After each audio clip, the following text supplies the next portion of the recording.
দেউলি প্রগতি সংঘের পুজো উদ্বোধন করলেন নারায়ণগড়ের বিধায়ক।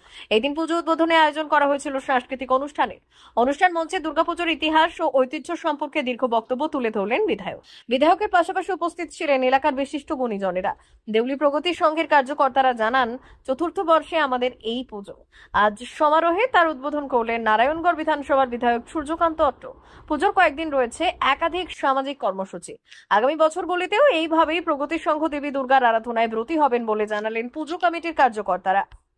বাঙালি খারাপ, বাংলা ভাষা খারাপ, বাংলার মানুষ খারাপ, বাংলাকে চাই না, বাংলাকে বিচ্ছিন্ন করে দাও, তা কিন্তু হবে না। কারণ প্রাণের অস্তিত্বকে কখনো মিটিয়ে দেওয়া যায় না, তার জয় হবে। এবং তার প্রতিটি সেই জয়ের পদক্ষেপই তো হচ্ছে পুজো। জয়ের পদক্ষেপ হচ্ছে আপনারা একত্রিত হয়েছে, জয়ের পদক্ষেপ হয়েছে আমরা একসাথে আনন্দ উপভোগ করার জন্য সমবেত হয়েছি। ফলে আমরা থাকবো, আছি এবং এইভাবেই সব চলবে। যাই হোক, এইসব আজকের দিনে নয়, আজকে শুধু আনন্দ।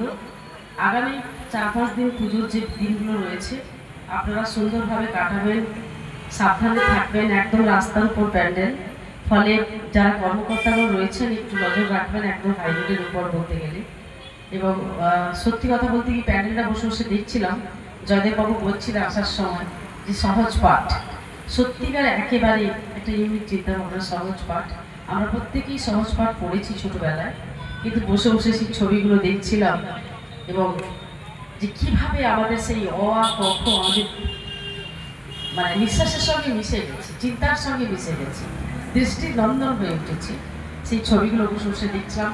অসংখ্য ধন্যবাদ এত সুন্দর একটা থিম ফুটিয়ে তোলার জন্য।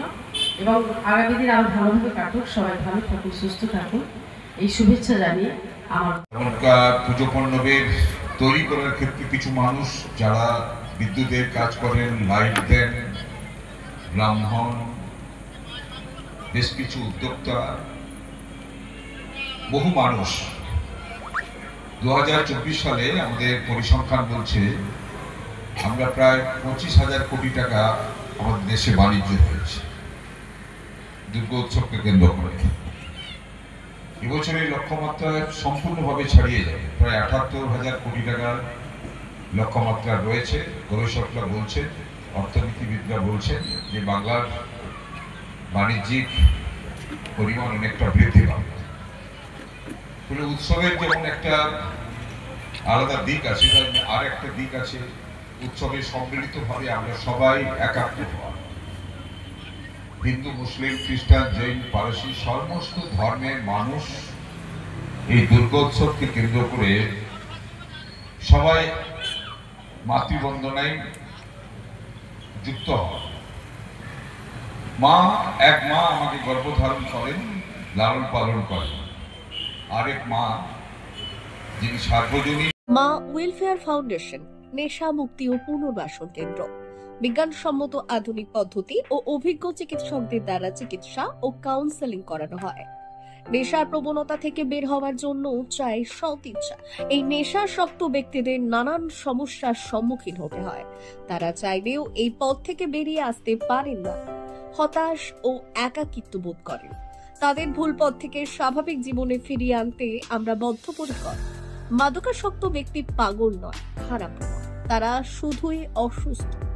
প্রয়োজন শুধু সঠিক চিকিৎসা। আপনার সন্তান কোথায় যায়, কাদের সাথে চলাফেরা করে, নিয়মিত স্কুল কলেজ যায় কিনা, অপ্রয়োজনে বাড়ির বাইরে থাকে কিনা, অস্বাভাবিক জীবন যাপন করে কিনা, আপনি যা অর্থ দেন তা সঠিকভাবে ব্যয় করে কিনা, পারিবারিক অশান্তি, শারীরিক অত্যাচার, স্ত্রী পরিজনকে অকারণে সন্দেহ, অবিশ্বাস, কর্মক্ষেত্রে অবনতি, মাত্রাতিরিক্ত আর্থিক চাহিদা বেড়ে গেছে, তার মানে আপনার প্রিয়জন তীব্র নেশাগ্রস্ততায় বা মানসিক সমস্যায় ভুগছেন। নেশামুক্তি ও মানসিক রোগের নিরাময় ও কাউন্সেলিং কেন্দ্র এখন বেলদায়। মদ, গাঁজা, ড্রাগস ও ইত্যাদি বিভিন্ন ধরনের নেশা এবং মানসিক রোগের চিকিৎসা করতে হলে আজই আসুন মা ওয়েলফেয়ার ফাউন্ডেশন। এখানে আমাদের চিকিৎসা পদ্ধতি: 1.